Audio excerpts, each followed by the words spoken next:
Tu veux faire une école d'ingénieur en France, mais tu as entendu parler de groupe 1, groupe 2, groupe 3. Tu ne sais même pas ce que ça veut dire au juste. En plus, tu ne sais pas si ta future école d'ingénieur fait partie de ces trois groupes. Bon, je t'explique un peu ce que veut dire groupe 1, groupe 2, groupe 3 dans la classification des écoles d'ingénieurs. Les écoles d'ingénieurs de groupe 1, c'est les écoles qui sont très sélectives.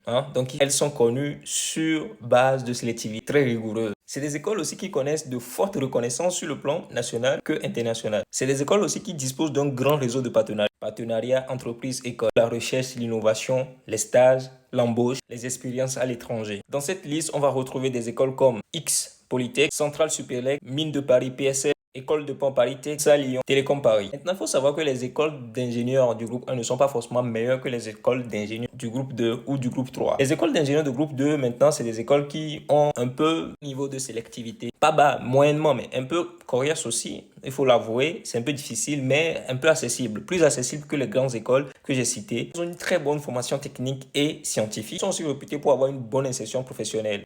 Tu ne chômes pas quand tu fais ce genre d'école, même si des fois tu peux attendre jusqu'à 2 mois, maximum 3 mois maxi pour avoir un bon contrat de travail définitif. Dans la liste de ces écoles, on va trouver les Paris, UTC Compiègne, UTTBM, on va trouver ESIMAG à Grenoble, Polytech Nantes, Polytech Grenoble, un peu tous les réseaux Polytechnique, IS que vous connaissez. L'IMT Atlantique, aussi Arrêt Métier Paris. Les écoles d'ingénieurs de groupe 3. C'est ces écoles qui ont un niveau de sélectivité pas très difficile, voilà, accessible à tout le monde. Presque. Elles sont souvent moins reconnues, offrent une bonne formation. Souvent, leurs formations sont dirigées très techniques, très professionnalisantes. À la différence des autres écoles qui sont un peu plus dans la recherche et dans l'innovation, ces écoles de groupe 3 forment pour le terrain et la pratique. Voilà. On les caractérise d'écoles moins théoriques. Dans la liste, on va trouver ESIGELEC, EFREI, EPITA, CESI École d'ingénieur, ECLV, Innovingé.